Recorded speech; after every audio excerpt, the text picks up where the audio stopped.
Touch कर दा हो टच कर दा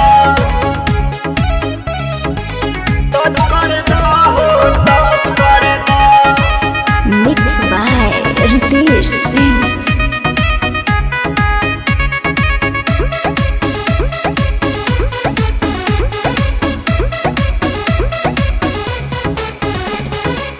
टच कर दा हो टच कर दा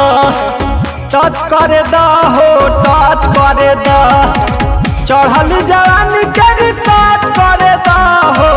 चढ़ल जवानी के रिसर्च कर दा हो डाली के बिया तू रिसर्च कर दा टच कर दा हो टच कर दा टच कर दा हो टच कर दा अरे टच कर दा हो टच कर दा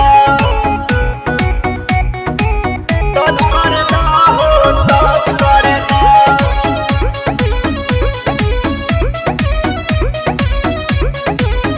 काहे ऐठतारू हो लगे ना बैठतारू हो कौना दिन ला जवानी अपन सैठतारू हो काहे ऐठतारू हो लगे ना बैठतारू हो कौना दिन ला जवानी अपन सैठतारू हो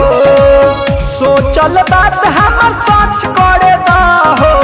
सोचल बात हमर सच करे दा हो डाली के बिया तू रिसर्च कर दा टच कर दा हो टच कर दा डाली के बिया तू रिसर्च कर दा टच कर दा हो टच कर दा टच कर दा हो टच कर दा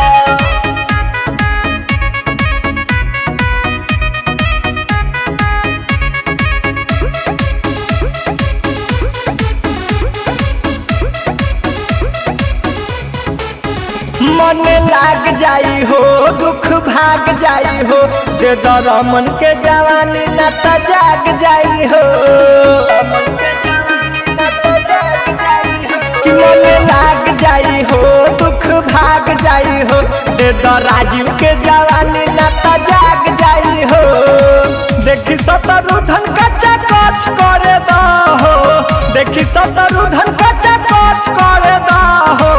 डाली के बिया तू रिसर्च कर दा हो टच कर दा हो टच कर दा हो टच कर दा हो टच कर दा।